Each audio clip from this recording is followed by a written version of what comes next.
आज ही Doubtnut app download करें। Doubtnut पर होगा अब आपके सभी मैथ्स, केमिस्ट्री, फिजिक्स और बायोलॉजी डाउट्स का सफाया। बस अपने क्वेश्चन की फोटो खींचो, उसे क्रॉप करो और तुरंत वीडियो सोल्यूशन पाओ। Download now. डाउटनेट ऐप पर आप पूछ सकते हैं कक्षा 6 से 12 तक के मैथ्स का कोई भी सवाल। इस वीडियो में हम शुरू करेंगे फैमिली ऑफ सर्कल्स। तो प्रॉपर्टी पे जाने से पहले फैमिली ऑफ सर्कल्स की डेफिनेशन देखते हैं। तो family of circle is a collection of circle, collection of circles. तो ऐसी इक्वेशन जो एक सर्कल की इक्वेशन नहीं है पर एक कलेक्शन ऑफ सर्कल्स की इक्वेशन है, वो पूरा कलेक्शन फैमिली ऑफ सर्कल्स बोला जाता है या सिस्टम ऑफ सर्कल्स। तो इस वीडियो में हम क्या प्रॉपर्टी पढ़ेंगे। पहली property 1, the equation of family of circles. तो हमें क्या निकालना है, equation of family of circles passing through the point of intersection of two given circles. तो हमारे पास दो गिवन सर्कल्स हैं, s is equal to 0, s is equal to 0 या s1 से डिनोट कर देते हैं, and s2 is equal to 0। तो ये दो हमारे सर्कल्स हैं एंड इनके पॉइंट ऑफ इंटरसेक्शन है point A and point B। तो हमें ऐसी फैमिली ऑफ सर्कल्स निकालनी है जो दोनों पॉइंट A एंड B से पास करती हो। A के कोऑर्डिनेट्स हम बोल देते हैं x1 y1 एंड B के कोऑर्डिनेट्स हम बोल देते हैं x2 y2। तो फैमिली ऑफ सर्कल्स तो एक सर्कल की इक्वेशन होनी चाहिए। अब एक सर्कल की अगर इक्वेशन हम देखें तो x square plus Y square plus 2gx plus 2fy plus c is equal to 0 एक सर्कल की इक्वेशन है। आप इसमें देख सकते हैं इसमें हमारे पास तीन अननोन है, एक अननोन, दो अननोन एंड तीन अननोन। ये तीनों की वैल्यू चेंज करके हम कोई भी सर्कल बना सकते हैं। ये जनरल सर्कल की इक्वेशन है एंड इसमें से हम ये तीनों वेरिएबल्स की वैल्यू चेंज करेंगे तो हम कोई भी पॉसिबल सर्कल बना सकते हैं। तो अगर हमारे पास तीन कंडीशंस गिवन है, if three conditions are given, तो हम एक यूनिक सर्कल निकाल सकते हैं। यूनिक सर्कल पर अगर हमारे पास सिर्फ दो ही कंडीशन गिवन है, दो कंडीशन गिवन है तो एक वेरिएबल बच जाएगा। से हमारे पास दो कंडीशन गिवन थी एंड हमने g एंड f निकाल लिया तो फिर भी हमारे पास c बच जाएगा। तो अगर हमारे पास दो कंडीशन गिवन है तो सिर्फ एक वेरिएबल हमारे पास बचता है एंड उससे हम इनफाइनाइट सर्कल्स बना सकते हैं उस वेरिएबल की वैल्यू चेंज कर करके। तो वो हो जाएगा एक फैमिली ऑफ सर्कल। तो पूरा सेट आएगा वो फैमिली होगा। अब हमारे पास कंडीशन क्या गिवन है, पहली प्रॉपर्टी में हमें ऐसी फैमिली ऑफ सर्कल निकालनी है जो point of intersection of two circles मतलब point A and point B से पास करता है। तो हमारे पास दो कंडीशन गिवन है, पहली कंडीशन गिवन है कि पॉइंट A से पास करता है, दूसरी कंडीशन गिवन है पॉइंट B से पास करता है। तो आप यहाँ पे देख सकते हैं कि हमें actually point A and point B नहीं गिवन है। हमें ये नहीं बोला है कि circle x1, y1 and x2, y2 से पास करता है। हमें ये गिवन है कि passes through the intersection of two given circle. तो हमें गिवन क्या है, यहाँ पे गिवन सर्कल्स है हमें। तो हमें s1 इज इक्वल टू 0 पता है, s2 इज इक्वल टू 0 पता है। हम ऑब्वियसली इससे x1, y1 and x2, y2 निकाल सकते हैं पर ये हमें गिवन नहीं है। तो हमारे x1, y1 and x2, y2 हमारे गिवन कॉन्स्टेंट्स नहीं है क्वेश्चन के, ये हम निकाल सकते हैं, ये एक पॉइंट आ जाएगा पर ये हमें पता नहीं है। हमें पता क्या है, s1 is equal to 0 and s2 is equal to 0। तो ये हमारे नोन टर्म्स है। तो अब इसको लिख लेते हैं, s1 is equal to 0 and s2 is equal to 0 लिख लेते हैं। तो s1 में लिख लूंगा, s1 is equal to x square plus Y square plus 2g1x plus 2f1y plus c1 is equal to 0। ये s1 इज इक्वल टू 0 पहला circle हो गया। Similarly s2 is equal to 0 लिखेंगे तो ये इक्वेशन आ जाएगी s2 की। अब मैं एक इक्वेशन प्रपोज करता हूँ, equation s1 minus lambda s2, या प्लस भी लिख सकते हैं, s1 प्लस लेमडा s2 लिख सकते हैं। तो अगर हम प्लस लेमडा s2 लिख दें इज इक्वल टू 0 तो ये इक्वेशन एक बार लिख के देखते हैं। तो ये इक्वेशन हो जाएगी एक्स स्क्वायर। अब एक्स स्क्वायर का कोफिशिएंट क्या हो जाएगा, पहली इक्वेशन में से 1 आएगा, s1 में से 1 आएगा and s2 lambda times multiply हुई है। तो s2 को लेमडा टाइम्स मल्टीप्लाई कर देंगे तो क्या होगा, हम यहाँ पे लेमडा s2 लिख लेते हैं। Lambda s2 is equal to lambda X square हो जाएगा प्लस लेमडा वाई स्क्वायर हो जाएगा plus 2g2 lambda X plus 2f2 lambda Y plus lambda C2 is equal to 0। ये लैम्डा S2 की इक्वेशन लिख दी। तो अब हम S1 plus lambda S2 complete करते हैं। तो S1 प्लस लैम्डा S2 हो जाएगा हमारा S1, x का कोफिशिएंट हो जाएगा 1 प्लस लैम्डा, तो 1 plus lambda. Similarly y square का कोफिशिएंट भी 1 प्लस लैम्डा हो जाएगा। हम ये दो इक्वेशन ऐड कर रहे हैं S1 एंड ये इक्वेशन ऐड कर रहे हैं हम, तो ये हो जाएगा 1 प्लस लैम्डा। अब x का कोफिशिएंट क्या हो जाएगा, plus x times of 2g1 plus 2g2 lambda, plus y का कोफिशिएंट क्या हो जाएगा, y नीचे लिख लेते हैं दूसरी लाइन में, तो y का कोफिशिएंट हो जाएगा plus y times of 2f1 plus 2f2 times of lambda plus c1 plus lambda c2। तो ये जो भी इक्वेशन आई, ये इक्वेशन को अब अगर हम एनालाइज करें तो आप देख सकते हो कि X square and Y square का कोफिशिएंट सेम है, X square and Y square का कोफिशिएंट सेम है, एंड एक्स वाई का कोफिशिएंट नहीं है। तो एक्स वाई का कोफिशिएंट नहीं है, इसको लिख लेते हैं coefficient of x Y, coefficient, इसको अच्छे से नीचे लिख लेते हैं। तो हम इसकी प्रॉपर्टीज लिखेंगे। इस इक्वेशन की प्रॉपर्टी है coefficient of x square is equal to coefficient of Y square, and दूसरी प्रॉपर्टी है coefficient of x Y is equal to 0। तो अगर कोई सेकंड डिग्री इक्वेशन ये दोनों प्रॉपर्टी को सेटिस्फाई करती है तो वो इक्वेशन ऑफ सर्कल हो जाएगी। तो ये क्या है, एक इक्वेशन ऑफ सर्कल। पर आप देख सकते हैं इस इक्वेशन ऑफ सर्कल में अभी एक वेरिएबल है। आप ये देखेंगे कि ये लैम्डा की वैल्यू हमें नहीं पता, ये लैम्डा एक वेरिएबल है। तो हमने जो डिस्कस किया था कि हमें एक सर्कल को यूनिकली डिफाइन करने के लिए तीन वेरिएबल की 3 इंफॉर्मेशन नीडेड होती है। तो हमारे पास यहाँ पे 2 इंफॉर्मेशन थी कि वो S1 एंड S2 के इंटरसेक्शन पॉइंट से पास हो रहे हैं, मतलब वो A एंड B 2 पॉइंट्स पता थे हमें कहाँ से पास हो रहे हैं। तो एक वेरिएबल अभी बच रहा था, वो आप देख सकते हैं कि ये इक्वेशन में रिफ्लेक्ट हो रहा है, ये लैम्डा हमें नहीं पता। हम बाकी सारी चीज़ें तो देखें तो हमें पता है, हम देखें कि हमें G1 पता है, G2 पता है, F1 पता है, F2 पता है, C1 पता है, C2 पता है, पर ये लैम्डा की वैल्यू हमें नहीं पता। अगर ये लैम्डा की वैल्यू हमें पता होती तो हम एक यूनिक सर्कल डिफाइन कर सकते थे। तो ये एक फैमिली ऑफ सर्कल है, एंड हम लैम्डा की वैल्यू चेंज कर करके इसकी एक डिफरेंट सर्कल्स निकाल सकते हैं। पर अब हम ये कैसे प्रूव करेंगे कि ये वही फैमिली ऑफ सर्कल है जो ए एंड बी से पास हो रही है। मतलब हमने फैमिली ऑफ सर्कल तो लिख ली, लेकिन इसे हमें प्रूव करना पड़ेगा ना कि ये 2 सर्कल के इंटरसेक्शन पॉइंट से पास हो रही है। तो हमें ए एंड बी सेटिस्फाई करके देखने पड़ेंगे, ए एंड बी सेटिस्फाई करने पड़ेंगे, तभी जाके प्रूव होगा कि ये इक्वेशन सेटिस्फाई हो रही है। तो हमारी इक्वेशन क्या थी, S1 plus lambda S2 is equal to 0।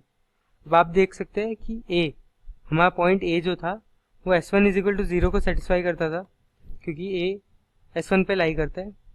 ए अगर सिर्फ ए के लिए हम लिखें तो lies on S1 is equal to 0, lies on S2 is equal to 0। तो अगर मैं बोलूँ S1 एट x1, y1, अगर x1, y1 S1 में सेटिस्फाई कर दे तो ये 0 आ जाएगा। एंड इससे सेकंड लाइन से हम लिख सकते हैं S2 की इक्वेशन में अगर मैं x1, y1 सेटिस्फाई कर दूँ तो ये भी 0 आएगा। तो अगर मैं S1 प्लस लैम्डा S2 में पूरी इक्वेशन में x1, y1 पुट कर दूँ तो मेरे पास क्या आ जाएगा, मेरे पास आ जाएगा इससे S1 at x1, y1 plus lambda times of, lambda constant है बाहर ले सकते हैं, S2 एट x1, y1। तो ये अब हमें पता है कि S1 एट x1, y1 0 है, S2 एट x1, y1 0 है, तो ये 0 हो जाएगा एंड ये भी 0 हो जाएगा। तो ये लिखा हुआ है 0 plus lambda 0 is equal to 0। तो ये सेटिस्फाई हो रही है, ये इक्वेशन सेटिस्फाई हो रही है। तो x1, y1 S1 plus lambda S2 को सेटिस्फाई कर रहा है। तो इसको लिख लेते हैं, point A satisfies S1 plus lambda S2। ये इक्वेशन इज इक्वल टू 0 को सेटिस्फाई करता है। सिमिलरली हम देखें तो पॉइंट बी भी सेटिस्फाई करेगा। सिमिलरली हम देख सकते हैं कि पॉइंट बी भी सेटिस्फाई करेगा, satisfies S1 plus lambda S2 is equal to 0, क्योंकि पॉइंट बी के लिए भी सिमिलर कंडीशंस है। वो S1 is equal to 0 satisfy कर रहा है, S2 is equal to 0 satisfy कर रहा है, क्योंकि ये दोनों सर्कल पे लाई करता है, उनके इंटरसेक्शन पे लाई करता है। तो पॉइंट बी भी सेटिस्फाई करेगा S1 प्लस लैम्डा S2। तो ये जो इक्वेशन है S1 प्लस लैम्डा S2, ये ऐसे कर्व की इक्वेशन है जो पॉइंट ए को सेटिस्फाई कर रहा है एंड पॉइंट बी को सेटिस्फाई कर रहा है, एंड ये एक सर्कल की इक्वेशन है। तो अब अगर हम प्रॉपर्टी लिखे हमारी इक्वेशन की एंड इक्वेशन लिखे, तो एक बार समराइज करते हैं। इक्वेशन है हमारी S1 plus lambda S2 is equal to 0। तो इसको मैं लिखूंगा तो एक्स स्क्वायर के साथ कोफिशिएंट था 1 plus lambda, plus Y square के साथ कोफिशिएंट था 1 प्लस लैम्डा, प्लस एक्स के साथ कोफिशिएंट था 2g1 plus 2g2 times of lambda, plus Y के साथ कोफिशिएंट था 2f1 plus 2f2 times of lambda, plus c1 plus lambda c2, यहाँ पे आएगा लैम्डा c2। तो ये हो गया इज इक्वल टू 0। तो ये हमारी इक्वेशन है। बस इक्वेशन की प्रॉपर्टी लिखूं तो मैं पहले तो ये इक्वेशन ऑफ सर्कल है, इक्वेशन ऑफ सर्कल ये हमने प्रूव कर लिया था, क्योंकि इसमें कोफिशिएंट ऑफ एक्स वाई 0 है and coefficient of x square is equal to coefficient of Y square. ये दो प्रॉपर्टी वो फॉलो कर रहा है, उसके लिए इक्वेशन ऑफ सर्कल है। सेकेंड प्रॉपर्टी, इसमें एक हमारे पास वेरिएबल है, वेरिएबल लैम्डा है हमारे पास इस इक्वेशन में। तो अगर हमारे पास वेरिएबल लैम्डा है तो ये फैमिली ऑफ सर्कल की इक्वेशन है। सिर्फ सर्कल की इक्वेशन नहीं है, फैमिली ऑफ सर्कल की इक्वेशन है। देन नेक्स्ट प्रॉपर्टी हमारी क्या है, S1 plus lambda S2 is equal to 0 के लिए ये पासेस या satisfies point A and point B.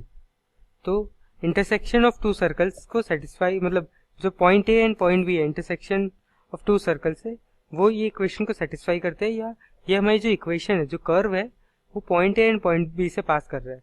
तो ये एक ऐसी फैमिली ऑफ सर्कल है जो इंटरसेक्शन ऑफ टू सर्कल के पॉइंट से पास कर रही है। अब नेक्स्ट वीडियो में हम देखेंगे ऐसी फैमिली ऑफ सर्कल जो एक लाइन एंड सर्कल के इंटरसेक्शन से पास होती है। तो हमारी इसकी इक्वेशन क्या आई फाइनली, अगर एक circle S1 is equal to 0 and S2 is equal to 0 है, तो S1 plus lambda S2 is a equation of a family of circle which passes through intersection of both the circles. Obviously lambda not equal to -1। ये case क्यों है, क्योंकि lambda अगर -1 हुआ तो ये S1 माइनस S2 हो जाएगा। एक्स स्क्वायर का आप देखोगे कोफिशिएंट 0 हो जाएगा, वाई स्क्वायर का कोफिशिएंट 0 हो जाएगा। तो ये लीनियर इक्वेशन हो जाएगी, एक सेकेंड डिग्री इक्वेशन नहीं बचेगी। एंड ये इक्वेशन हमें पता है किसकी होती है, ये रेडिकल एक्सिस की इक्वेशन हो जाएगी। तो apart from lambda is equal to -1, ये S1 प्लस लैम्डा S2 एक equation of family of circle है जो intersection of two circle S1 is equal to 0 and S2 is equal to 0 से pass होती है। नेक्स्ट वीडियो में हम line and circle के इंटरसेक्शन से पास होने वाली फैमिली देखेंगे। तो इस वीडियो में हम डिस्कस करेंगे family of circles, second property of family of circle discuss करेंगे एंड इक्वेशन निकालेंगे, equation of a family of circle passing through the point of intersection of a line and a circle. तो हमें क्या given है, हमें एक line given है, line is equal to ax plus B Y plus C is equal to 0 and एक circle given है s is equal to 0। अब इनके point of intersection p and q। तो हमें ऐसे फैमिली ऑफ सर्कल निकालनी है जो इन दोनों पॉइंट ऑफ इंटरसेक्शन से पास होती है। तो अगर ये इक्वेशन लिखे s plus lambda times of l is equal to 0, अगर ये इक्वेशन लिखे तो इस इक्वेशन को एल्जेब्रिक फॉर्म में पूरा लिखते हैं तो x square plus Y square plus 2gx plus 2fy plus C plus lambda times of ax plus by plus C is equal to 0। तो ये लिख दी। अब इसको अगर हम एक्स सेकेंड डिग्री इक्वेशन के फॉर्म में डिक्रीजिंग पावर में अरेंज करें तो हो जाएगा square plus Y square plus x के साथ आप लिख सकते हो 2g plus lambda A plus Y के साथ आप लिख सकते हो 2f plus lambda B plus c, अगर ये c1 है या उसको c1 की जगह हम यहाँ पे c1 कर देते हैं, तो c plus lambda c1 is equal to 0। ये हमारे पास आ गई। अब इस इक्वेशन की प्रॉपर्टीज देखते हैं। ये एक सेकेंड डिग्री इक्वेशन है, सेकेंड डिग्री देन इसमें coefficient of x square is equal to coefficient of Y square is equal to coefficient of Y square. तो ये प्रॉपर्टीज हो गई। एंड थर्ड प्रॉपर्टी है coefficient of x Y is equal to 0। तो ये तीनों properties अगर कोई सेकेंड डिग्री इक्वेशन सेटिस्फाई कर रही है तो वो हो गई इक्वेशन ऑफ सर्कल। ये इक्वेशन ऑफ सर्कल तब होता जब हमें पास इसमें सारे वेरिएबल्स पता होते, वेरिएबल नहीं सारी चीज़ें पता होती है। हमें जी पता है, ए पता है, एफ पता है, बी पता है, C1 पता है, सी पता है, पर हमें लैम्डा नहीं पता। तो हमारे पास एक वेरिएबल कम है। एक सर्कल को यूनिकली डिफाइन करने के लिए हमें 3 इन्फॉर्मेशन चाहिए होती है, तो हमारे पास यहाँ 2 ही इन्फॉर्मेशन है कि वो पॉइंट P से पास कर रहा है एंड पॉइंट Q से पास कर रहा है। या आप ऐसा बोल सकते हैं ये कि वो इंटरसेक्शन ऑफ ये लाइन एंड सर्कल की पॉइंट से पास कर रहा है। तो अब हमारे पास लैम्डा नहीं है तो क्या हुआ, अभी इक्वेशन ऑफ सर्कल की जगह equation of family of circle हो गई, equation of family of circle. क्यों? क्योंकि इसमें अभी भी एक वेरिएबल लैम्डा है। हर लैम्डा की वैल्यू चेंज करते जाएंगे तो इक्वेशन चेंज होते जाएगी और सर्कल चेंज हो जाएगा। हमारा जो हमारे पास फाइनल सर्कल आ रहा है वो चेंज हो जाएगा। तो पर अब इस इक्वेशन में x1 y1 and x2 y2 that है p एंड q पुट करके देखते हैं कि वो सेटिस्फाई कर रहे हैं या नहीं। Equation s plus lambda l is equal to 0। And ये अगर ये सर्कल एंड लाइन थी तो ये था point p x1 y1 and ये था पॉइंट q x2 y2। तो अब हमें पता है कि लाइन p में अगर ax1 plus by1 plus c is equal to 0 है। x1 y1 हमने पुट कर दिया, लाइन पे लाई करता है पॉइंट p, तो ये इक्वेशन ट्रू है। And similarly ax2 plus by2 plus c is equal to 0 है। एंड सिमिलरली सर्कल के लिए भी लिख सकता हूँ मैं x1 square plus y1 square plus 2gx1 plus 2f y1। Actually हमने लाइन की इक्वेशन में c1 लिया था एंड सर्कल की इक्वेशन c थी, तो ये इज इक्वल टू 0 है। And x2 square plus y2 square plus 2gx2 plus 2f y2 plus c is equal to 0। ये सारी इक्वेशन ट्रू है क्योंकि पॉइंट जो है p एंड q दोनों पे लाई कर रहा है, p and q, and circle पे भी लाई कर रहे हैं दोनों पॉइंट, पॉइंट लाइन पे लाई कर रहा है, p एंड q पॉइंट दोनों लाइन पे लाई कर रहे हैं एंड p एंड q दोनों सर्कल पे लाई कर रहे हैं। तो ये दोनों इक्वेशन भी ट्रू है। तो अगर हम s प्लस लैम्डा l को देखें तो अगर पॉइंट p इसमें पुट करें, हम पॉइंट p पुट करेंगे तो इक्वेशन का s वाला जो पार्ट है ये 0 हो जाएगा, वो इक्वल टू दिस पार्ट हो जाएगा एंड ये 0 होगा, ये हमें पता है। एंड जो लैम्डा टाइम्स l है तो l वाला पार्ट भी 0 हो जाएगा क्योंकि ये इक्वल टू ये होगा, तो हो जाएगा 0 plus lambda times of 0 is equal to 0। तो पॉइंट p सेटिस्फाई कर रहा है इस equation s plus lambda l को। सिमिलरली हम देख सकते हैं पॉइंट q x2 y2 भी अगर हम पुट करें s प्लस लैम्डा l पे तो s वाला जो पार्ट है वो इस फॉर्मेट में बन जाएगा एंड हेंस 0 हो जाएगा। एंड l वाला जो पार्ट है वो ये बन जाएगा ax2 plus by2 plus c1 और ये भी 0 है, तो 0 प्लस 0 इज इक्वल टू 0 बन जाएगा। And hence p and q दोनों points s plus lambda l is equal to 0 को सेटिस्फाई कर रहे हैं। तो अब इस इक्वेशन की सारी प्रॉपर्टीज देखते हैं। ये सेकेंड डिग्री इक्वेशन है, coefficient of x square and Y square equal है, कोफिशिएंट ऑफ एक्स वाई 0 है, हेंस ये equation of family of circle है। एंड ये ऐसी फैमिली ऑफ सर्कल है जो पॉइंट p एंड क्यू को सेटिस्फाई कर रही है, मतलब passes through the point of intersection of a line L and circle S. Hence ये हमारी desired equation है S plus lambda L is equal to 0. Next video में हम वो केस देखेंगे जिसमें ये लाइन टेंजेंट है। अभी हमारी लाइन 2 पॉइंट पे कट कर रही थी, अगर ये लाइन टेंजेंट होती सर्कल को तो उस फैमिली ऑफ इक्वेशन सर्कल को निकालेंगे, ऐसी इक्वेशन निकालेंगे फैमिली ऑफ सर्कल की जो उस point of intersection, point of touching of a circle and line पे से पास करती है। Touching circle and line at their point of contact, तो इस पॉइंट पे टच कर रहे हो, ऐसे फैमिली ऑफ सर्कल निकालेंगे। फैमिली ऑफ सर्कल्स की property 3, the equation of family of circle निकालनी है हमें touching the circle and the line at the point of contact.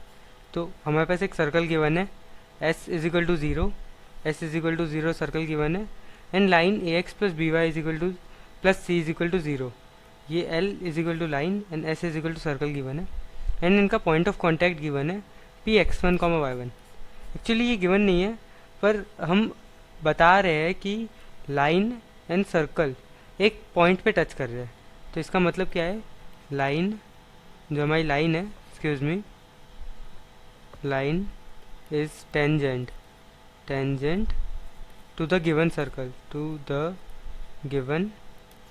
Circle, and हमें बोला गया है कि हमें ऐसी फैमिली ऑफ सर्कल्स की इक्वेशन निकालनी है जो टच कर रही हो सर्कल एंड लाइन को at the point of contact. तो इसका मतलब है line is tangent to the family of circle, तो हमें जो फैमिली ऑफ सर्कल निकालनी है उसे भी लाइन टेंजेंट है, फैमिली ऑफ सर्कल। अब लास्ट केस हमारा क्या था, लास्ट केस में हमारे लाइन एंड सर्कल के 2 पॉइंट ऑफ इंटरसेक्शन थे, तो point of intersection P and Q थे, line L and circle S के बीच में। तो तब हमने फैमिली ऑफ सर्कल किसके लिए निकाली थी, हमने निकाली थी ऐसी फैमिली ऑफ सर्कल जो लाइन एंड सर्कल के पॉइंट ऑफ इंटरसेक्शन से पास करते हो। तो अगर ये लाइन एंड सर्कल का पॉइंट ऑफ इंटरसेक्शन एक ही पॉइंट बन जाए, 3 केस हो सकते हैं एक लाइन एंड सर्कल के बीच में, या तो वो टच ही नहीं कर रहे, या तो वो 2 पॉइंट पे टच कर रहे हैं, या 1 पॉइंट पे टच कर रहे हैं, तो ये 3 केस है। तो हमने इन जनरल निकाला था, हमने जो इक्वेशन निकाली थी वो जनरल इक्वेशन थी फॉर टचिंग, अगर लाइन एंड सर्कल टच कर रहे हैं एक दूसरे को। तो अगर हम उसी इक्वेशन को यहाँ पे लिखें तो हो जाएगा s plus lambda L is equal to 0। तो हम देखिए ये इक्वेशन एक सर्कल की इक्वेशन है, आप देख सकते हैं, क्योंकि ये एक सेकेंड डिग्री सर्कल की इक्वेशन है, ये सर्कल की इक्वेशन है, एंड इसमें हमने क्या ऐड कर दिया, ax plus B Y plus C into lambda, इसको हमने ऐड कर दिया। तो अगर ये हम ऐड कर दें तो क्या होगा, फ़र्क क्या पड़ेगा, सर्कल का सेंटर शिफ्ट हो जाएगा, सेंटर शिफ्ट होगा, रेडियस चेंज हो जाएगा, पर ये इक्वेशन सर्कल की ही रहेगी क्योंकि कोई भी एक्स वाई का कोफिशिएंट नहीं रहेगा, कोएफिशिएंट ऑफ एक्स वाई 0 ही रहेगा। यहाँ सर्कल की इक्वेशन में हम लाइन की इक्वेशन ऐड करेंगे तो कोफिशिएंट ऑफ एक्स वाई 0 रहेगा, and coefficient of x square is equal to coefficient of Y square. ये सर्कल की इक्वेशन से ही आएंगे क्योंकि एक्स स्क्वायर वाई स्क्वायर की टर्म लाइन की इक्वेशन में होती नहीं है, तो कोफिशिएंट इसके भी सेम रहेंगे। तो एक सेकेंड डिग्री इक्वेशन बनेगी सेटिस्फाइंग दीज 2 कंडीशंस, तो ये सर्कल की इक्वेशन ही रहेगी। एंड अब हम देखते हैं कि पी x1, y1 इस पर सेटिस्फाई कर रहा है या नहीं। तो अब पी x1, y1 सर्कल पे लाई करता है, तो s एट x1, y1 0 है, and l eight x1, y1 0 है क्योंकि पी x1, y1 लाइन पे भी लाई करता है, तो s प्लस लैम्डा एल भी 0 आएगा एट x1, y1। तो यही इक्वेशन जो हमने लाइन एंड सर्कल के इंटरसेक्शन के लिए लिखी थी, यही इक्वेशन इस केस में भी काम आएगी जब हमारा लाइन टेंजेंट है। लास्ट केस में हमारी लाइन सर्कल को 2 पॉइंट पे कट कर रही थी, अब इस केस में लाइन सर्कल को एक ही पॉइंट पे टच कर रही है, पर equation of family of circle same रहेगी, which will be s plus lambda L is equal to 0। अब नेक्स्ट वीडियो में हम ऐसी फैमिली ऑफ सर्कल निकालेंगे जो point x1, y1 and point x2, y2 से पास हो। तो इस वीडियो में हमें equation of family of circles निकालनी है passing through two given points. तो टू गिवन पॉइंट्स है P x1, y1 and Q x2, y2। तो इस फिगर में मैंने 3 सर्कल्स बना के रखे। इसी तरह और बहुत सारे सर्कल्स होंगे जो P x1, y1 and Q x2, y2 से पास होते होंगे। तो हमें उन सारे सर्कल्स की इक्वेशन निकालनी है। तो अगर हमारे पास एक सर्कल गिवन है एंड एक लाइन, सर्कल एंड एक लाइन गिवन है, सर्कल से s is equal to 0 and एक line l is equal to 0 and circle ऐसे एंड लाइन उसे इंटरसेक्ट कर रहे हैं एंड ये points p a and b है, से अज्यूम a एंड b है। तो हम क्या लिखते थे इसके लिए हम लिखते थे s plus lambda l is equal to 0। तो इस केस में भी हमारे पास 2 ही हिंट होती थी एंड हम अगर 3 हिंट होती तो हम एक यूनिक सर्कल बता सकते थे, पर अगर 2 हिंट है तो हम एक फैमिली ऑफ सर्कल बता सकते हैं। तो हमारे पास तब हिंट होती थी ए पॉइंट से पास हो रहा है एंड बी पॉइंट से पास हो रहा है, तब हमारे पास s is equal to 0 and l is equal to 0 equation पता होती थी हमें। तो अगर ये हमें पता है तो हम a एंड b निकाल सकते हैं। तो वो केस और ये केस में एसेंशियली कोई खास डिफरेंस है नहीं, क्योंकि हम a एंड b निकाल सकते हैं। तो हम s plus lambda l is equal to 0 को a एंड b से पास होने वाला सर्कल भी बोल सकते हैं। तो अगर अब हमारे पास a एंड b पता है, या in this question p and q, अगर हमें ये पता है तो हम p एंड q से पास होने वाला एक सर्कल लिख लेते हैं।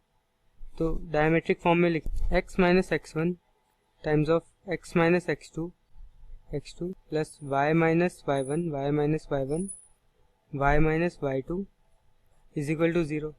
ये एक ऐसा सर्कल है जिसका डायमीटर PQ है। P and Q diametrical opposite sides है। ये सर्कल हो गया हमारा एंड लाइन हम लिख सकते हैं x, P एंड Q से पास होने वाली लाइन हम लिख सकते हैं x y1 x1 y1 1 and x2 y2 1। ये हो जाएगी हमारी l।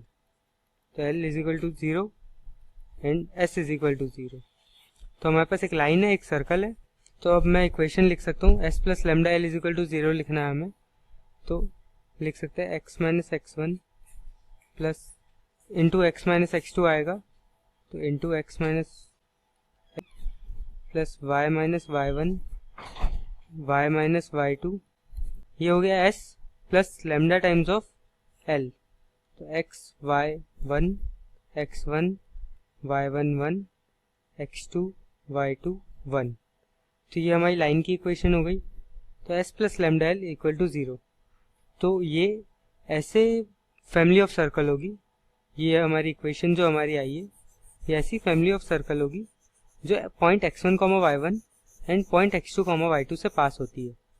हमने क्या किया, x1, y1 पे डायमेट्रिक फॉर्म पे एक सर्कल बना दिया, x1, y1 and x2, y2 से पास होता हुआ। तो ये डायमेट्रिक फॉर्म में ये हमने सर्कल लिख दिया। देन एक लाइन की इक्वेशन लिख दी जो x1, y1 and x2, y2 से पास होती है। तो ये हमारी लाइन हो गई जो x1, y1 and x2, y2 से पास होती है। अब हमने जो पहले सीखा था s plus lambda l equal to 0, ये हम लिख सकते हैं। तो x plus lambda l equal to 0 लिख दिया। तो ये हो जाएगी family of circle passing through. अब या तो आप इसे बोल सकते हो intersection points of s and l, या तो एक वे में आप बोल सकते हो intersection of s and l, s is equal to 0 and l is equal to 0। तो इंटरसेक्शन पॉइंट हमें पता है क्या आने वाले, x1, y1 and x2, y2 ही आएंगे, क्योंकि हमने इनकी मदद से ही लाइन और सर्कल की इक्वेशन डिराइव किया। या हम बोल सकते हैं directly family of circle passing through p x1, y1 and q x2, y2 excuse me, तो ये y2। नेक्स्ट वीडियो में हम पढ़ेंगे family of circles in which all the circles are tangent to a line at x1, y1 and the line has a constant slope of m.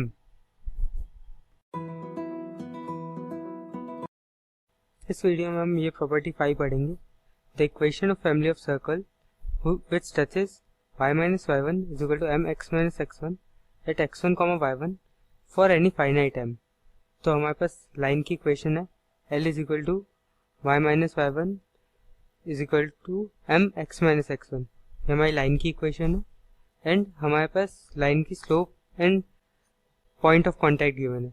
हमें ऐसे family of circle की equation निकालनी है जो इस कांस्टेंट स्लोप m की line को x1, y1 पे टच कर रहे हैं।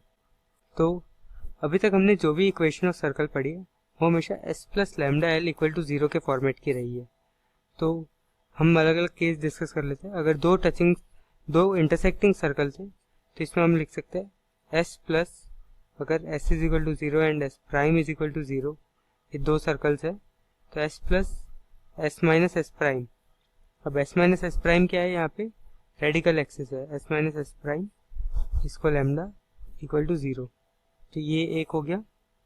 इस इक्वेशन को हमने इसको मॉडिफाई कर दिया था, s plus lambda s prime equal to 0 करके हमने मॉडिफाई कर दिया था इसको, क्योंकि अगर मैं इस इक्वेशन को एक्सपैंड करता तो क्या बन जाता है, ये s times of 1 plus lambda minus lambda s prime is equal to 0।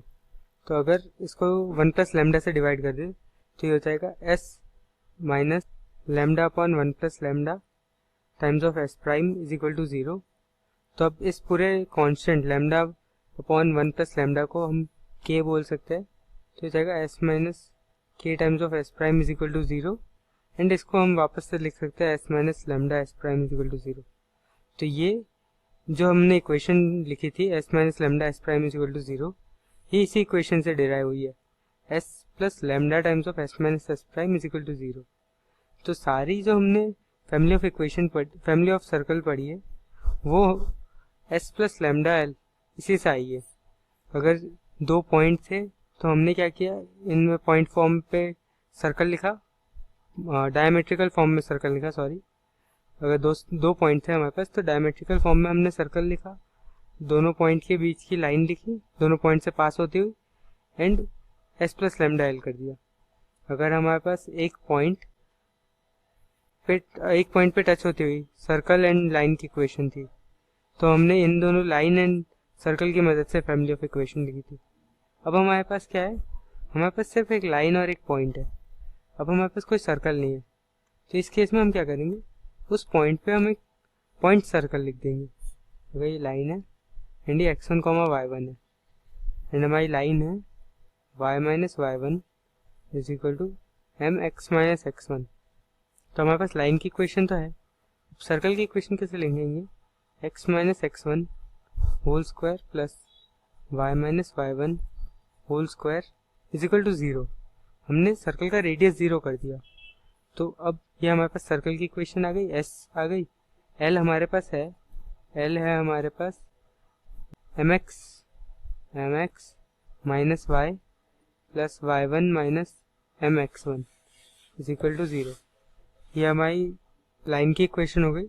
तो s minus lambda s plus lambda L is equal to 0 लिखते हैं तो ये हो जाएगा एक्स स्क्वायर, एक्सक्यूज मी, ये x माइनस x1 के फॉर्मेट में ही रहने देते हैं, x minus x1 whole square plus y minus y1 whole square plus mx minus y plus y1 minus mx1।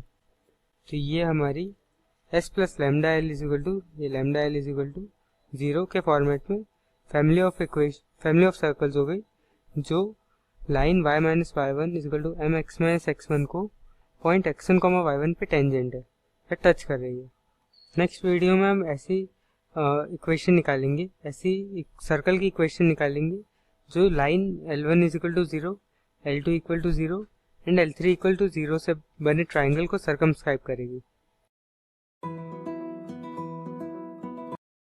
इस वीडियो में हमारा क्वेश्चन क्या है, equation of a circle circumscribing a triangle whose sides are L1 is equal to 0, L2 is equal to 0 and L3 is equal to 0। तो हमें तीन line given है, L1 is equal to 0, L2 is equal to 0, L3 is equal to 0। ये तीनों line की equation क्या है, L1 की इक्वेशन है a1x plus b1y plus c1 is equal to 0। L2 की इक्वेशन है a2x plus b2y plus c2 is equal to 0 and L3 की इक्वेशन है a3x plus b3y plus c3 is equal to 0। तो ये L1 L2 L3 की equation है। अब ये तीनों 3 पॉइंट पे टच कर रहे हैं, मतलब L1 L2 के पॉइंट ऑफ इंटरसेक्शन है A, L2 L3 का पॉइंट ऑफ इंटरसेक्शन है B, एंड L3 L1 ये दोनों पॉइंट लाइंस का इंटरसेक्शन क्या है C। तो ये 3 पॉइंट से पास होने वाले सर्कल की इक्वेशन चाहिए। तो अब एक तरीका तो होता है हम सर्कल की जनरल इक्वेशन लिखें, ये तीनों पॉइंट सेटिस्फाई करवाए, एंड उससे रिलेशन से 3 पॉइंट से पास होने वाले सर्कल की इक्वेशन हम निकाल सकते हैं। एक और तरीका है जो फैमिली ऑफ सर्कल की इंफॉर्मेशन पे बेस्ड है, उसके कॉन्सेप्ट पे बेस्ड है। तो अगर मैं ये इक्वेशन लिखूँ, एक इक्वेशन मैं प्रपोज कर रहा हूँ, L1 L2 plus mu times of L2 L3 mu times of L2 L3 plus lambda times of L3 L1 is equal to 0। अब क्योंकि L1 क्या है, L1 एक फर्स्ट डिग्री इक्वेशन है, ये फर्स्ट डिग्री इक्वेशन है, ये भी फर्स्ट डिग्री इक्वेशन है, एंड ये भी फर्स्ट डिग्री इक्वेशन है। ये तीनों फर्स्ट डिग्री इक्वेशन है, तो इनका जो मल्टीप्लाई करेंगे अब तो सेकेंड डिग्री इक्वेशन बनेगी। अगर मैं L1 को L2 से मल्टीप्लाई करूँगा तो एक सेकेंड डिग्री इक्वेशन बनेगी। तो अब इसको पहले एक बार लिख के देखते हैं ये क्या आएगा।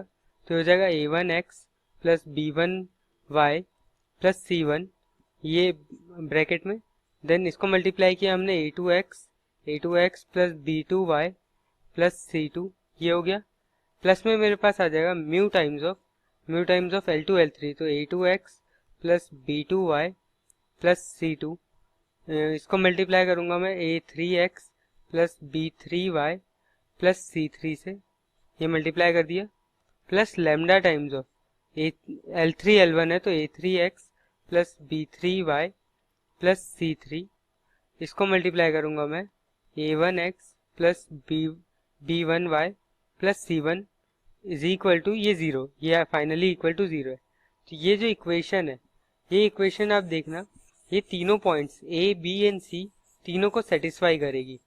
ये हम एक बार सेटिस्फाई करवा के देखते हैं। अब हमें सबसे पहले ये पता है A जो पॉइंट है L1 एंड L2 का इंटरसेक्शन पॉइंट है, इंटरसेक्शन ऑफ L1 L2, तो इसको मैं लिख सकता हूँ L1 इंटरसेक्शन L2, ये पॉइंट A है। तो A की डेफिनेशन ये L1 इंटरसेक्शन L2 पे लाई करता है।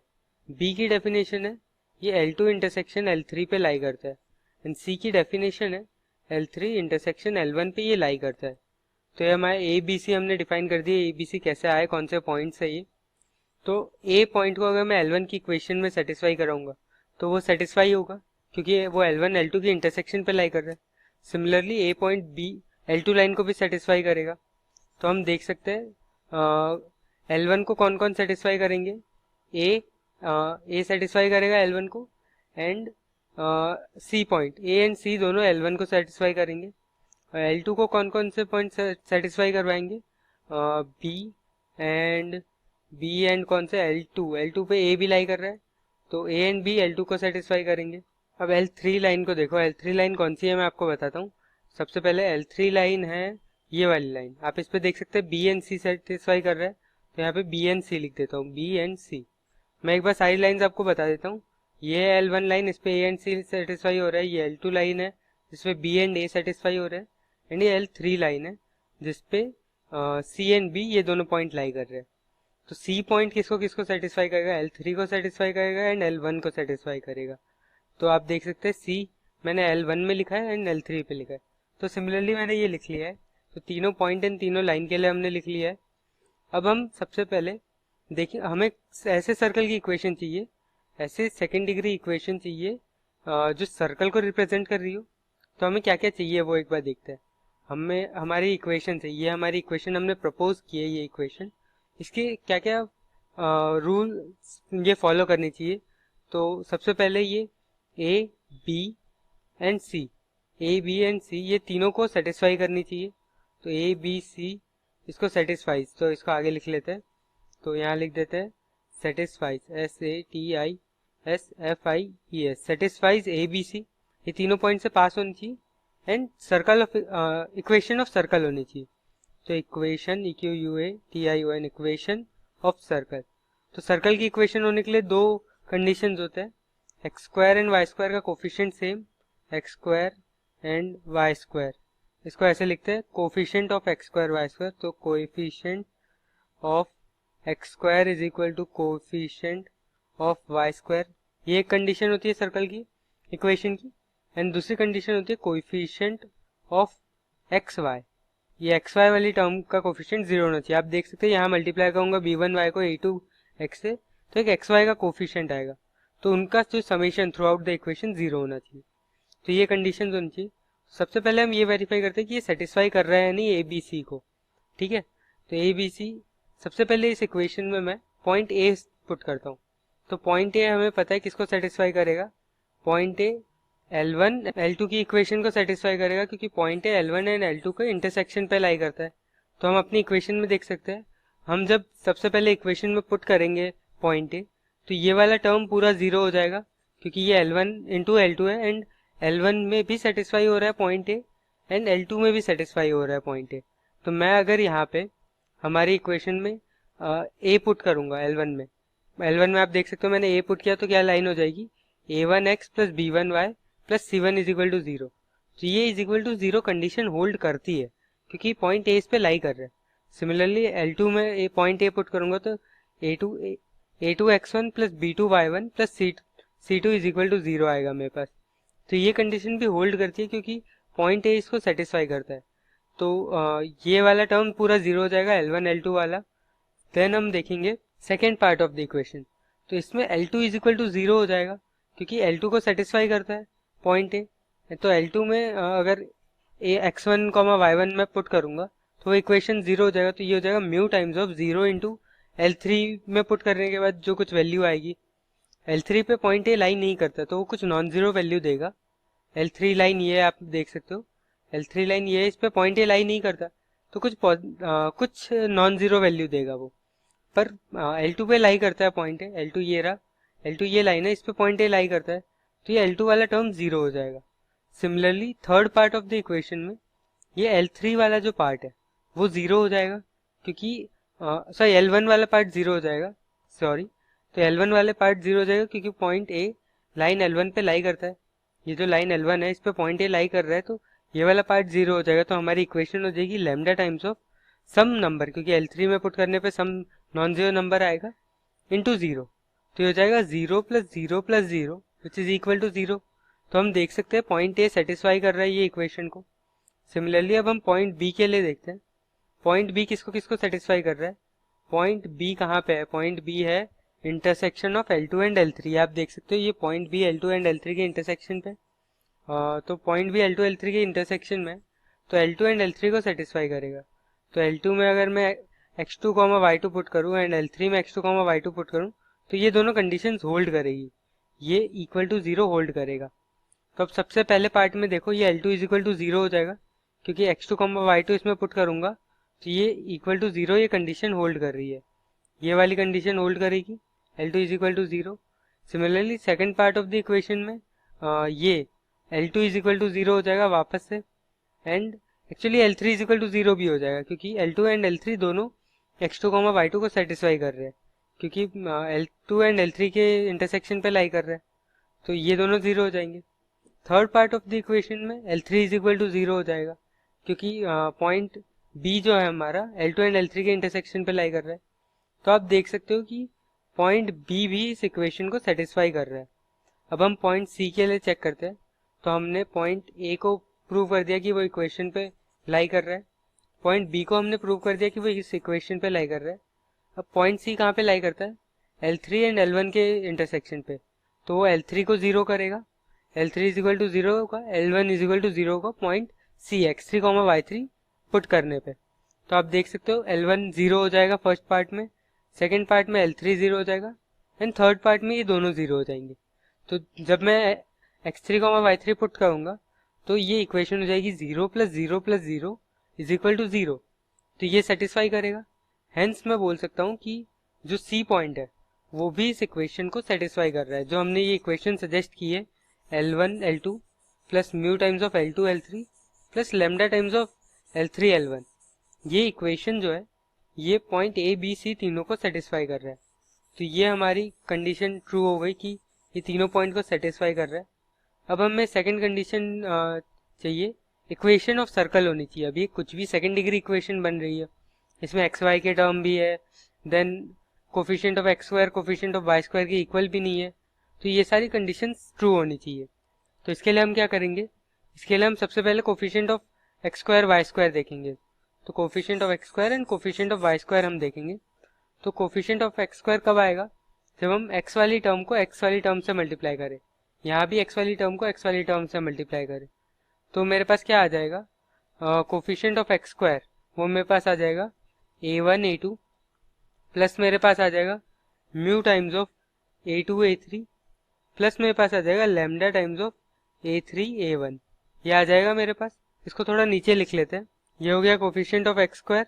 अब कोफिशिएंट ऑफ वाई स्क्वायर लिखूंगा तो मेरे पास क्या आ जाएगा, b1 times of b2 and then mu times of mu times of b2 b3 plus lambda times of मेरे पास आ जाएगा lambda times of b3 b1।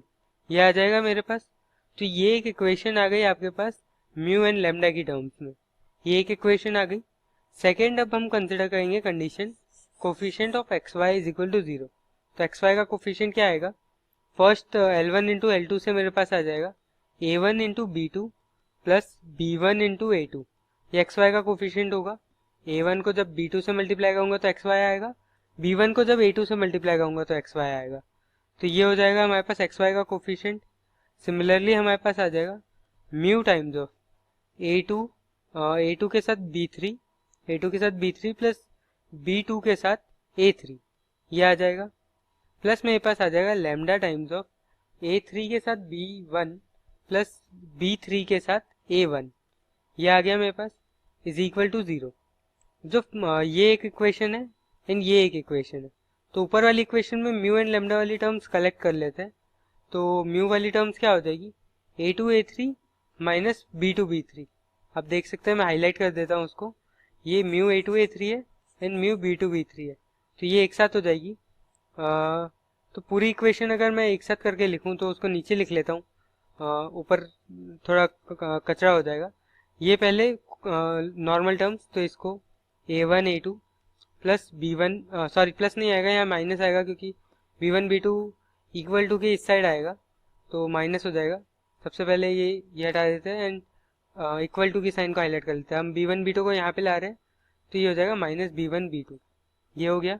Plus में मेरे पास आ जाएगा mu times of A2 A3 minus B2 B3, ये आ गया।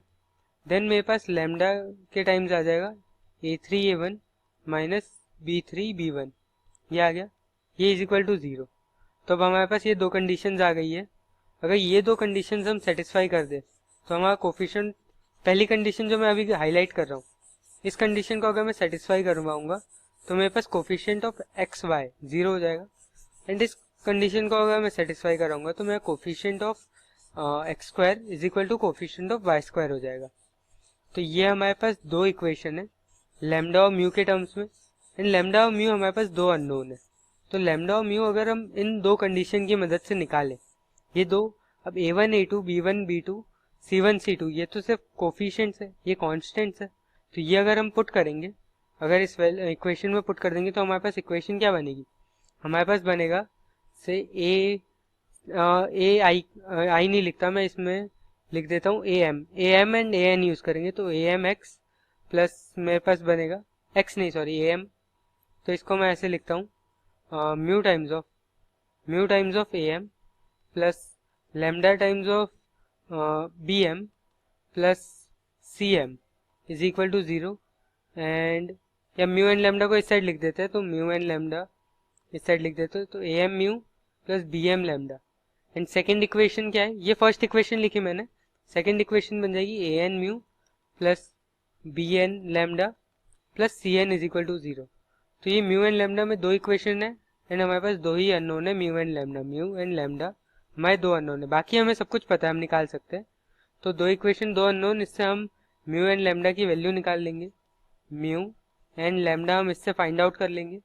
Mu and lambda इससे find out करके हम इस इक्वेशन में सब्स्टिट्यूट कर देंगे L1, ये जो इक्वेशन है L1 L2 plus mu times of L2 L3 plus lambda times of L3 L1, इस इक्वेशन में एक बार हम म्यू एंड लैम्डा की वैल्यू सब्स्टिट्यूट कर देंगे। तो अब क्या होगा वो आप देखो, हमारी ये कंडीशन होल्ड करेगी कि ये ABC को सेटिस्फाई कर रहा है। ये हमने चेक कर लिया था, हमारी जो इक्वेशन थी L1 L2 L plus mu L2 L3 plus lambda L3 L1 वो इसको इक्वेशन को सेटिस्फाई कर रहा था। एंड क्योंकि ये हमारा म्यू एंड लेमडा हमने ये कंडीशन सेटिस्फाई करके निकाले, तो हमारे जो म्यू एंड लेमडा आएंगे वो ऐसे म्यू लेमडा आएंगे जिससे coefficient of x square is equal to हो जाएगा coefficient of Y square and coefficient of x y अपने आप 0 हो जाएगा। तो म्यू एंड लेमडा हमारे ऐसे है जिससे हमारी इक्वेशन जो है वो इक्वेशन ऑफ सर्कल बन जाएगी। तो अब ये दोनों को कंबाइन करने से हमारे पास क्या आ गया, हमारे पास एक ऐसे सर्कल की इक्वेशन आ गई। हमारे पास एक सर्कल की इक्वेशन आ गई, ये ट्रू हो गया, जो ए बी सी को सेटिस्फाई कर रही है। तो हेंस हमारे पास एक ऐसे सर्कल की इक्वेशन है जो ए बी सी को सेटिस्फाई कर रही है। तो equation of circle circumscribing a triangle उस sides are L1 L2 L3। L1 L2 L3 sides होने से 3 पॉइंट आ रहे थे हमारे पास ए बी सी 3 पॉइंट से, इन तीनों पॉइंट से पास होना चाहिए था। ये ट्राइंगल की साइड्स L1 L2 L3 थी, तो इनको सर्कमस्क्राइब करना मतलब ये तीनों वर्टाइस से पास होना, मतलब ए बी से पास होना। तो हमारी ऐसी सर्कल की इक्वेशन आ गई है जो तीनों पॉइंट को सेटिस्फाई कर रही है।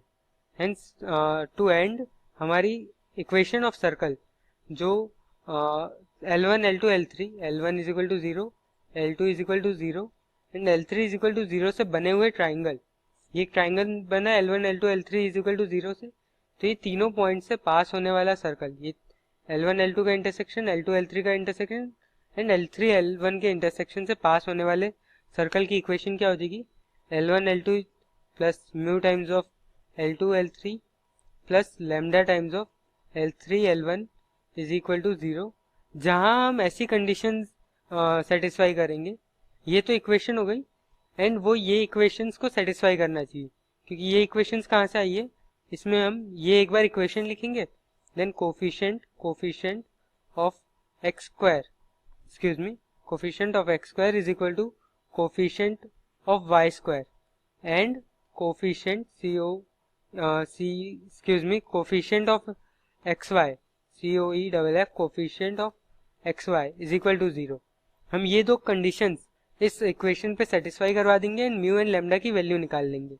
तो जो हमारे पास इक्वेशन आएगी सेकेंड डिग्री, वो एक ऐसे सर्कल की इक्वेशन होगी जो ए बी सी तीनों पॉइंट से पास हो रही है, जहाँ ए ये है, बी ये है एंड सी ये। तो ये हमारा क्वेश्चन कंप्लीट हो गया।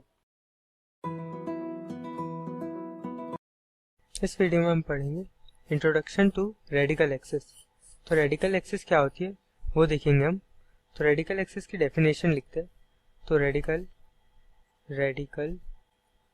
एक्सिस, तो इसकी डेफिनेशन लिखते हैं, locus of points such that tangents drawn from these points from the point on two circles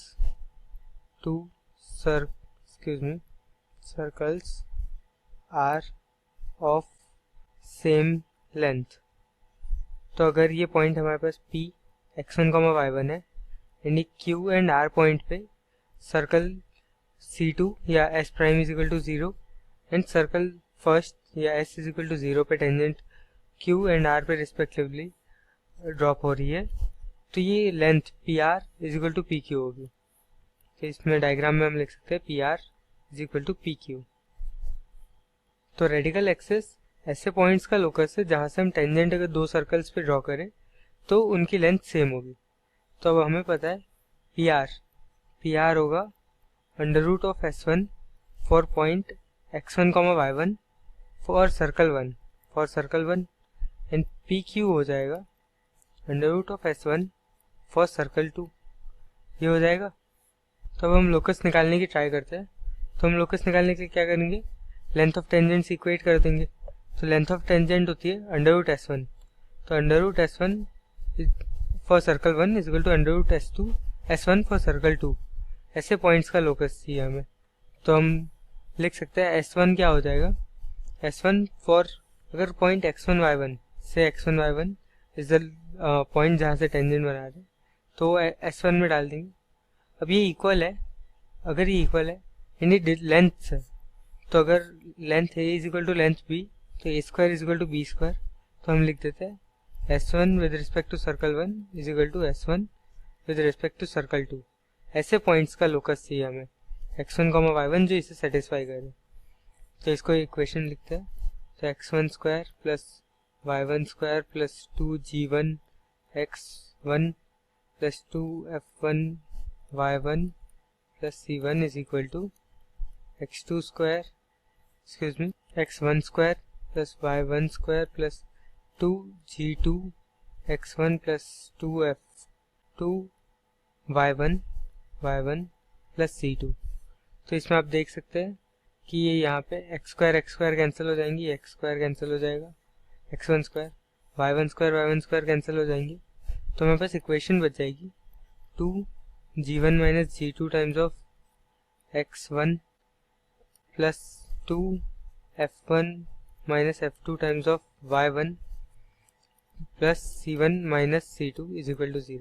तो आप देख सकते हैं मैंने x1 y1 को रिप्लेस कर दिया है x एंड y से, क्योंकि x एंड y के फॉर्मेट में ही हम लोकस देते हैं। अगर हम यहाँ पे x1 y1 की जगह अज्यूम कर लेते हैं h, k, तो हम h, k को फाइनली रिप्लेस कर देते हैं x1, y1 से, x, y से। तो हमने डायरेक्ट रिप्लेस कर दिया। तो अब आप देख सकते हैं ये लिखा हुआ है s minus s prime is equal to 0। तो ये हो गई हमारी इक्वेशन ऑफ रेडिकल एक्सिस। तो अगर एक सर्कल की equation s is equal to 0 है, दूसरे सर्कल की equation s prime is equal to 0 है, तो उनके रेडिकल एक्सिस की इक्वेशन या ऐसे पॉइंट्स के लोकस जहाँ से अगर हम टेंजेंट्स बनाए तो इक्वल लेंथ की होंगी, तो ऐसे पॉइंट्स का लोकस होगा s minus s prime is equal to 0 and ये रेडिकल एक्सिस कहलाती है। अब हम एक प्रॉपर्टी होती है रेडिकल एक्सिस की, अगर ये c1 c2 है तो radical axis is perpendicular to c1 c2। ये ऐसे प्रूव कर सकते हैं। आप रेडिकल एक्सिस की इक्वेशन देख सकते हैं, रेडिकल एक्सिस की इक्वेशन यहाँ पे लिखी हुई है। तो इसकी स्लोप क्या हो जाएगी माइनस a बाई बी, तो minus times of a by b, तो हो जाएगा 2 times of g1 minus g2 upon f1 minus f2। तो ये हो जाएगा, यहाँ भी 2 आएगा, तो ये हो जाएगा g2 माइनस g1 या g1 माइनस g2 के फॉर्मेट में रहने देते हैं, माइनस बाहर रहने देते हैं, g1 minus g2 upon f1 minus f2।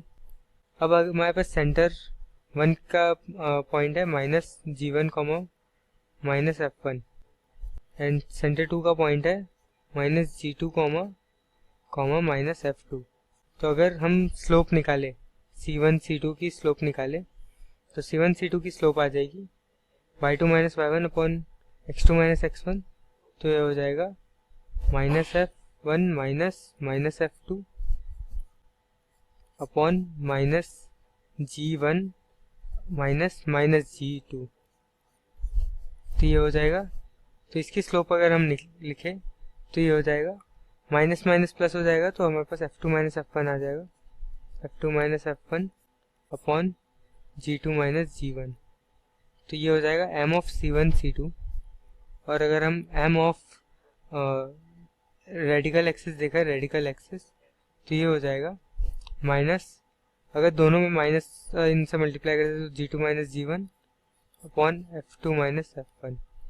तो अगर हम m of radical axis into m of c1 c2 करें, c1 c2, तो c1 c2 is equal to minus times of g2 minus g1 upon f2 minus f1 into f2 minus f1 upon g2 minus g1। तो इसकी value हमारे पास आ गई is equal to -1। तो ये इससे हम प्रूव कर सकते हैं कि ये दोनों लाइंस परपेंडिकुलर, हमें पता है परपेंडिकुलर लाइंस के स्लोप का प्रोडक्ट -1 होता है। अब आगे की वीडियो में हम और प्रॉपर्टीज डिराइव करेंगे। एक बार ये c1 c2 के परपेंडिकुलर होती है ये भी डिराइव करेंगे एंड और properties related to radical axis हम आगे डिराइव करेंगे। इस वीडियो में हम रेडिकल सेंटर के कोऑर्डिनेट निकालेंगे। The coordinate of a radical centre can be found out by solving the equation s1 is equal to s2 is equal to s3। सबसे पहले रेडिकल सेंटर होता क्या है ये हमने पढ़ लिया है अभी तक। रेडिकल सेंटर रेडिकल एक्सिस, अगर तीन सर्कल अगर हम ले, circle s1 is equal to 0, s2 is equal to 0, s2 is equal to 0 and s3 is equal to 0, ये हमारे 3 सर्कल है। तो अगर हम pair by pair radical axes बनाए, तो अगर P1 रेडिकल एक्सेस है P12 is equal to S1 minus S2 is equal to 0, P23 S2 minus S3 is equal to 0 and P13 है S3 या P13 लिख सकते हो या P31 लिख सकते हो, तो P13 S1 minus S3 is equal to 0। इससे कोई फर्क नहीं पड़ेगा 1 माइनस 3 कर रहे हैं आप 3 माइनस 1 कर रहे हो, सेम लाइन की इक्वेशन आएगी जो रेडिकल एक्सेस है। तो रेडिकल सेंटर क्या होता है, रेडिकल एक्सेसेस अगर हम 3 सर्कल के पेयर बाय पेयर सर्कल्स लेके बनाए, तो पहले 1 एंड 2 के रेडिकल एक्सेस बनाई, 2 एंड 3 के रेडिकल एक्सेस बनाई, 3 एंड 1 के रेडिकल एक्सेस बनाई, तो ये तीनों कॉन्करेंट होते हैं। एंड जो पॉइंट ऑफ कॉन्करेंसी होती है वो होता है रेडिकल सेंटर। तो रेडिकल सेंटर ऐसा पॉइंट है जो तीनों रेडिकल एक्सेसेस पे लाई करता है। तो अगर हम ये कोई भी दो लीनियर इक्वेशन को सॉल्व करें, S1 minus S2 is equal to 0, अगर हम S1 minus S2 is equal to S2 minus S3, अगर ये पेयर ऑफ लाइंस को सॉल्व करें तो ये हमारे पास इक्वेशन दे देगी, ये पॉइंट C का कोऑर्डिनेट दे देगी। तो एक तरीका तो है, आप ये 3 जो लाइंस बनी है हमारी रेडिकल एक्सिस, इनमें से कोई भी 2 लाइन उठा के उन्हें सॉल्व कर लो। तो सॉल्व एनी 2 रेडिकल एक्सिसेस, तो रेडिकल एक्सिस में से किसी भी 2 रेडिकल एक्सिस को सॉल्व कर दो।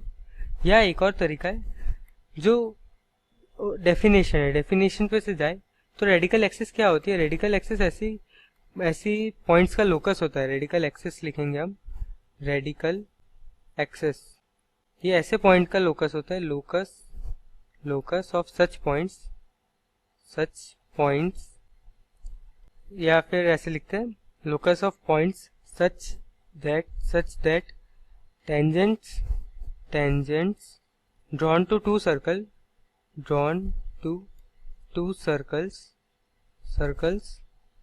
are of equal length। तो अगर हम सर्कल 1 पे S1 पे इज इक्वल टू 0 पे टेंजेंट ड्रॉ कर रहे हैं x1 y1 से, तो अब ये ध्यान देना हमारे सर्कल का नाम सर्कल की इक्वेशन का नाम S1 है।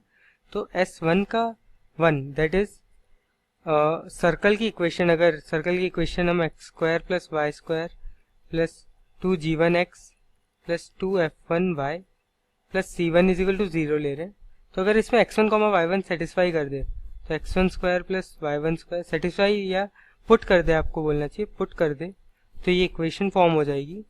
अब ये ज़रूरी नहीं है ये 0, और हम बोल रहे हैं सर्कल के बाहर एक पॉइंट है, वहाँ से हम टेंजेंट ड्रॉ करना चाहते हैं, तो ये डेफिनेटली 0 नहीं आएगा, ये कुछ पॉजिटिव वैल्यू आएगी। तो ये इज इक्वल टू 0 नहीं रखते, ये अगर हम ऐसे रखें तो इस इक्वेशन को अगर ये S1 है तो इसे S1 का 1 बोलते हैं हमने, क्योंकि पॉइंट x1 y1 इसमें पुट कर दिया, तो उसे इस तरह से डिनोट करते हैं। तो ये वैल्यू अगर इसका हम अंडर रूट ले ले, अंडर रूट ऑफ S1 ये सर्कल का नाम है, इसको अगर S से रिप्लेस कर दो तो S1 हो जाएगा ये। तो this is the length of tangent, ये होता है, ये है लेंथ ऑफ टेंजेंट, ये हम पहले डिराइव कर चुके हैं टेंजेंट। तो अब हमें पता है रेडिकल एक्सिस ऐसी लाइन्स है, ऐसे पॉइंट्स का लोकस है जहाँ 2 सर्कल पे अगर हम टेंजेंट ड्रॉ कर रहे हैं तो वो इक्वल लेंथ के है। तो अगर P12 पे कोई लाइन पॉइंट लाई करता है, P12 पे लाई करता है कोई पॉइंट, तो उसके लिए S1 is equal to S2 का 1, ये इक्वेशन सेटिस्फाई करेगी। एंड P23 पे कोई पॉइंट लाई करता है तो उसके लिए मैं लिख सकता हूँ under root of S21 is equal to S31। इसमें ये जो मैं ब्रैकेट के बाहर सबस्क्रिप्ट में 1 लिख रहा हूँ, इसका मतलब है हम पॉइंट x1 y1 को इक्वेशन में सेटिस्फाई करवा रहे हैं। तो ऐसा पॉइंट h, k या x1 y1 या x, y ऐसे पॉइंट जो हम सेटिस्फाई करा रहे हैं, तो वो डिनोट कर रहा है 1। एंड ये जो अंदर वाला 1 है ये सर्कल का नंबर डिनोट कर रहा है, S1 S2 S3 ये सर्कल के नंबर है। तो ये इक्वेशन सेटिस्फाई करेंगे। तो अगर हम हमारा रेडिकल सेंटर हम कंसिडर करें तो वो P12 पे भी लाई कर रहा है एंड P23 पे भी लाई कर रहा है, रेदर इनका इंटरसेक्शन पॉइंट है, एंड P13 भी इसी पॉइंट से कॉन्करेंट है। तो हम लिख सकते हैं root over S11 is equal to root over S S21 is equal to root over S31। तो अगर इस इक्वेशन का स्क्वायर कर दे तो ये हो जाएगा 1 S21 S31। तो ये तो तब है, ये 1 हम डिनोमिनेटर में क्यों लिख रहे हैं, ये सिग्निफाई कर रहा है कि हम x1 y1 डाल रहे हैं, हम h k डाल रहे हैं कुछ पॉइंट।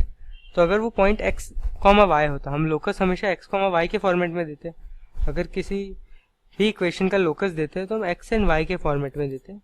तो अब 1 वहां से हट जाएगा, तो अगर S1 is equal to S2 is equal to S3, ये सर्कल्स की इक्वेशन है तीनों, अगर इसको हम सॉल्व करें तो ये इक्वेशन को सॉल्व करने से जो पॉइंट आएगा वो हो जाएगा रेडिकल सेंटर। तो ये हम लाए कहाँ से, ये हमने वो प्रॉपर्टी यूज की कि अगर हम रेडिकल एक्सिस के ऊपर से सर्कल पे टेंजेंट ड्रॉ करते हैं तो दोनों सर्कल पे लेंथ ऑफ टेंजेंट इक्वल होती है। तो हमने यहाँ पे क्या किया, लेंथ ऑफ टेंजेंट इक्वल कर दिया सर्कल 1 एंड सर्कल 2 के लिए for point on P12, and length of tangent on circle 2 को इक्वेट कर दिया length of tangent on circle 3 से for point on P23, and हमने बोल दिया कि रेडिकल सेंटर ऐसा पॉइंट है जो ये दोनों इक्वेशन को सेटिस्फाई करता है। तो ये आपस में इक्वेट हो जाएंगे, तो हमारे पास ये इक्वेशन आ जाएगी कि length of tangent on 1 circle first is equal to length of tangent is equal on circle 2 and length of tangent on circle 3। तो रेडिकल सेंटर की ये प्रॉपर्टी होती है, ये तीनों के रेडिकल एक्सिस पे लाई करता है, दैट्स वाई तीनों के टेकन इन पेयर्स, तीनों सर्कल को अगर पेयर में 1 2 2 3 एंड 1 3 ले तो पेयर में लेने पे जो रेडिकल एक्सिस बनेगी उन पे लाई करता है। तो तीनों सर्कल्स पे जो टेंजेंट बनेंगे वो इक्वल लेंथ के होंगे, एंड देन इक्वेशन को अगर हमने स्क्वायर कर दिया तो हमारे पास ये रिलेशन आ जाता है कि अगर हम ये इक्वेशन को सॉल्व कर ले S1 is equal to S2 is equal to S3, तो इसको सॉल्व करने से हमारी जो पॉइंट x y आएगा वो हमारा रेडिकल सेंटर होगा। नेक्स्ट वीडियो में हम देखेंगे कि अगर तीन सर्कल हम एक ट्राइंगल की साइड्स पे बना रहे हैं, अगर तीन ट्राइंगल की साइड को अगर हम डायमीटर कंसिडर करें एंड डायमीटर कंसिडर करके सर्कल बनाए, तो जो तीन सर्कल बनेंगे उनका अगर हम रेडिकल सेंटर निकाले तो वो सर्कल का ऑर्थो सेंटर होगा। ये हम नेक्स्ट वीडियो में डिराइव करेंगे या प्रूव करेंगे। इस वीडियो में रेडिकल सेंटर की हम ये प्रॉपर्टी डिराइव करेंगे। Radical centre of 3 circles described on the side of a triangle. तो एक ट्राइंगल है, उसके तीनों साइड्स पे हमने सर्कल बनाए हैं। ये साइड्स को हमने डायमीटर अज्यूम करके, मतलब डायमीटर मान के सर्कल्स बनाए। Is the ortho centre of the triangle. तो हम अगर फिगर को देखें तो फिगर में ट्राइंगल ABC है, ट्राइंगल ABC आप देख सकते हो येलो में हाईलाइटेड है, एंड 3 सर्कल्स बनाए हैं AB, AC एंड BC, ये तीनों को डायमीटर मान के। तो एक सर्कल है डायमेट्रिक फॉर्म, डायमीटर AB है जिसका, एक सर्कल है जिसका डायमीटर AC है, एंड एक सर्कल है जिसका डायमीटर BC है।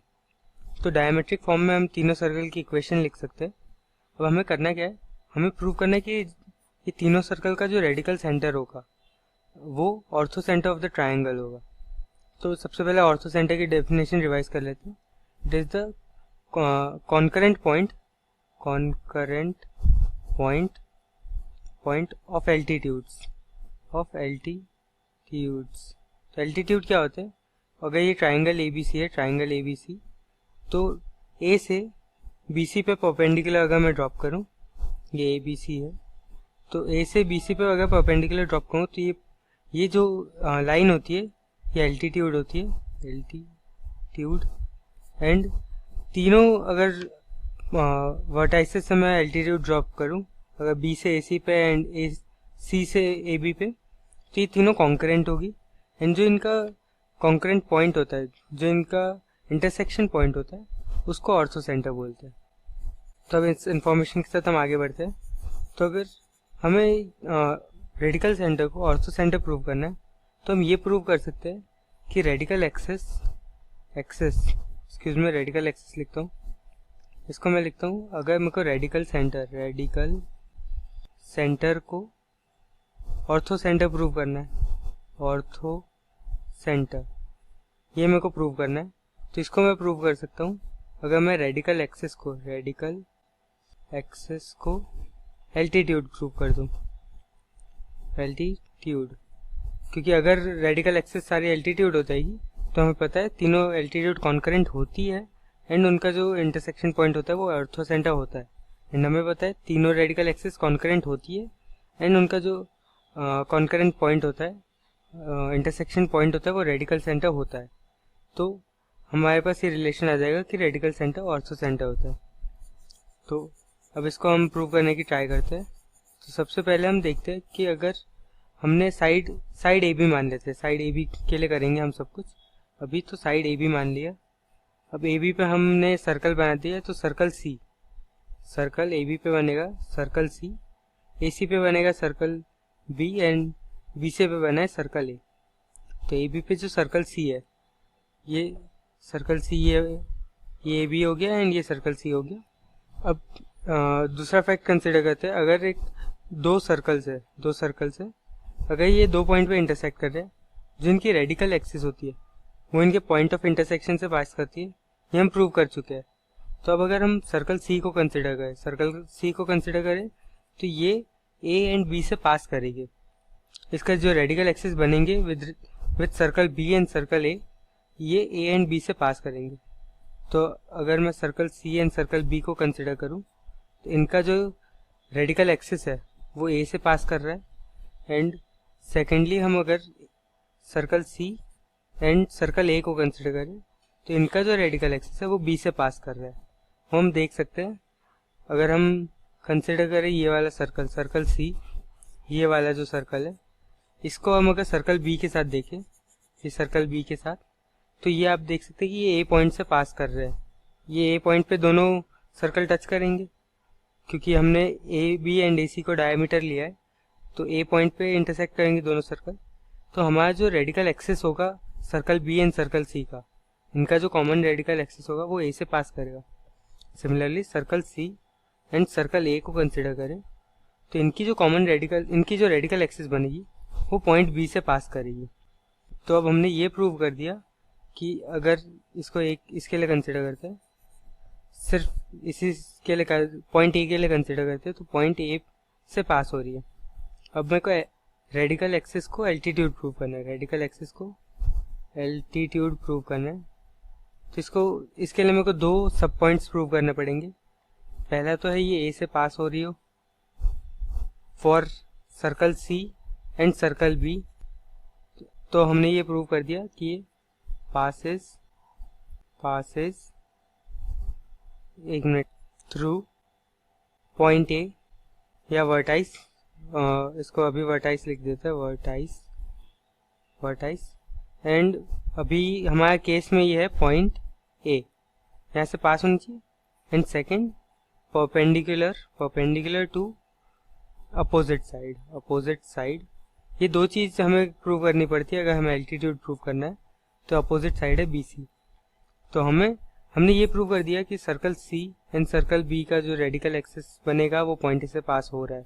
अब हमें ये प्रूव करना है जो रेडिकल एक्सिस बनी है वो अपोजिट साइड BC के परपेंडिकुलर है। तो opposite side BC x2, y2 and x3, y3।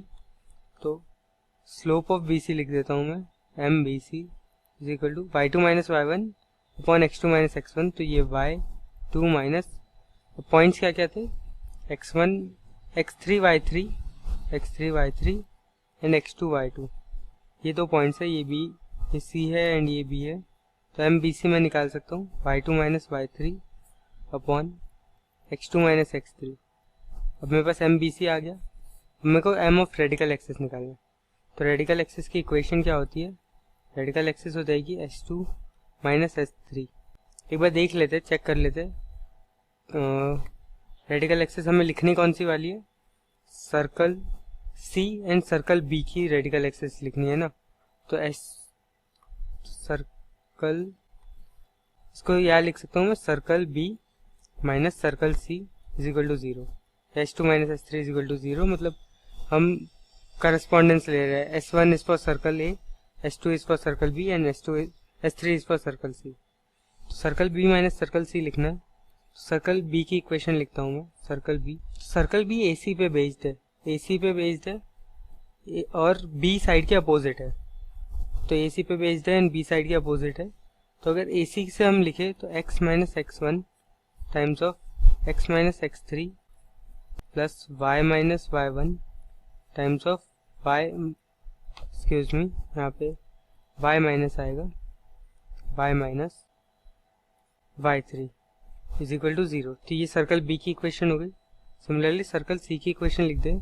ये C वर्टाइस के अपोजिट है एंड A B पे बेस्ड है। A B पे बेस्ड है तो x minus x1 x minus x2 plus y minus y1 y minus y2। तो ये दोनों सर्कल की इक्वेशन हो गई। ये दोनों सर्कल की इक्वेशन को थोड़ा सॉल्व कर लेते हैं।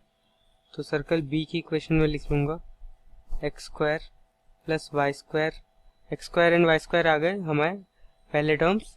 अब x के साथ मैं लिख पाऊंगा plus x times of x का कोफिशिएंट क्या आएगा, x का कोफिशिएंट आएगा एक बार तो यहाँ से आएगा -1 माइनस x1 एंड एक बार आएगा माइनस x3। तो x का कोफिशिएंट हो जाएगा -x1 माइनस x3। तो इसको माइनस को बाहर ले लेता हूँ मैं, माइनस को बाहर ले लूँगा तो मेरे पास आ जाएगा minus times of x1 plus x3। अब y का कोफिशिएंट देखते हैं तो y के साथ भी माइनस आएंगे 2, तो y का भी माइनस बाहर ले लेते हैं। तो ये हो जाएगा y1 प्लस y3। अब कांस्टेंट टर्म, तो कांस्टेंट टर्म हो जाएगा minus x1 into minus x3, तो plus x1 x3 plus y1 y3 is equal to 0। तो ये हमारी सर्कल B की इक्वेशन हो गई। सर्कल C की इक्वेशन लिखूँ तो x square plus Y square minus x times of, अब इसमें हो जाएगा यहाँ x1 plus x2 minus y times of y1 plus y2 plus x1 x2 plus y1 y2 is equal to 0। अब हमें क्या करना है, रेडिकल एक्सिस की इक्वेशन निकालनी है, तो वो हो जाएगी CB माइनस CC। तो CB माइनस CC लिख सकता हूँ मैं। अब आप देख सकते हैं एक्स स्क्वायर कैंसिल आउट हो जाएंगे, वाई स्क्वायर कैंसिल आउट हो जाएंगे। x का टर्म देखो तो माइनस एक्स के साथ हम सब्ट्रैक्ट कर रहे हैं यहाँ पे CB माइनस CC, तो x1 कैंसिल आउट हो जाएगा, y1 कैंसिल आउट हो जाएगा। तो अब मैं इक्वेशन लिखता हूँ CB माइनस CC। तो अब माइनस एक्स के साथ मेरे पास बचेगा माइनस एक्स के साथ x3 minus x2 minus y के साथ मेरे पास बचेगा y3 माइनस y2 प्लस अब x1 x3 plus y1 y3 minus में आएगा, माइनस में x1 x2 and y1 y2 आ जाएगा। तो minus x1 x2 minus y1 y2। एक बार अभी सॉल्व कर रहे हैं, थोड़ा सा टाइम लगेगा पर बाद में हम रिजल्ट्स देखेंगे क्या हो रहा है। तो x के साथ आ जाएगा x2 minus x3 plus y के साथ आ जाएगा y2 माइनस y3। अब माइनस से पूरी इक्वेशन को मल्टीप्लाई कर दिया हमने, तो plus times of x1 x2 plus y1 y2 minus ये पूरा कांस्टेंट टर्म है minus x1 x3 plus y1 y3, ये होल माइनस में है। तो ये हमारी रेडिकल एक्सिस की इक्वेशन हो गई इज इक्वल टू 0। तो इसको यहाँ पे 0 यहाँ इक्वेट कर देते हैं हम, तो is equal to 0 is equal to, ये हमारी इक्वेशन आ गई रेडिकल एक्सिस की। तो अब रेडिकल एक्सिस का स्लोप निकालेंगे। तो अगर कोई लाइन है AX plus BY plus C is equal to 0, तो इसकी स्लोप होती है माइनस A बाय B, ये होती है स्लोप। तो रेडिकल एक्सिस की अगर मैं स्लोप निकालूं तो वो हो जाएगा रेडिकल एक्सिस की स्लोप m रेडिकल एक्सिस। अब ये CB एंड CC की रेडिकल एक्सिस है, तो इसको मैं BC से डिनोट कर देता हूँ। यहाँ रेडिकल एक्सिस लिखने की ज़रूरत नहीं है, BC लिख रहा हूँ मैं direct. MBC is equal to minus A by B, तो minus x2 minus x3 upon y2 minus y3। तो ये हो गई। अब हम ऊपर जाके देखते हैं कि स्लोप ऑफ BC क्या है। Slope of BC y2 minus y3 upon x2 minus x3 है। तो MBC BC is equal to, ये लाइन BC है, ये रेडिकल एक्सिस BC है। इसको इनफैक्ट मैं रेडिकल एक्सिस BC ही लिख देता हूँ, R small b small c। तो अब इसकी हमने देखा था, इसकी है y2 minus y3 upon x2 minus x3। तो अगर आप देखोगे M B C into M of radical axis B C is equal to -1 आ रहा है। तो अब एक बार ऊपर जाके देखते हैं इसका मतलब क्या हो रहा है। इसका मतलब अगर हम फिगर में देखें तो इसको थोड़ा क्लियर करते हैं पहले।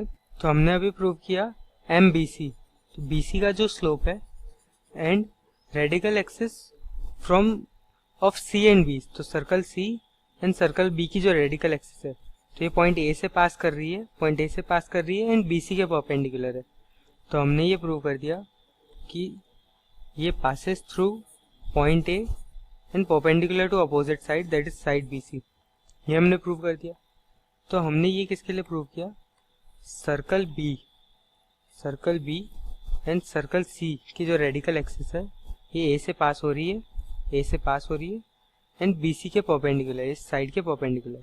हम सिमिलरली अलग अलग पेयर के लिए कर सकते हैं, हम इसके बाद अब कर सकते हैं अगर डिराइव करना है हमें। नेक्स्ट हम कंसिडर कर सकते हैं circle A and circle B. तो अगर हम देखेंगे तो इनका एक कॉमन इंटरसेक्शन पॉइंट है पॉइंट सी इनका कॉमन इंटरसेक्शन पॉइंट है। तो पॉइंट सी से पास होगा ये रेडिकल एक्सिस एंड हम प्रूव कर सकते हैं कि ये ए बी के परपेंडिकुलर आएगी। तो ऐसे हम एक एक करके प्रूव कर सकते हैं कि जो रेडिकल एक्सिस है वो एल्टीट्यूड ऑफ द ट्राइंगल है। तो जो रेडिकल एक्सिस है वो एल्टीट्यूड ऑफ द ट्राइंगल है। तो हम लिख सकते हैं radical axis are the altitude of triangle.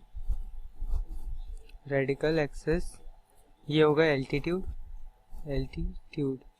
अब हमें पता है रेडिकल एक्सिस कॉन्करेंट होते हैं, तो इनका जो सेंटर, जो कॉन्करेंट पॉइंट होता है रेडिकल एक्सिस का, वो होता है रेडिकल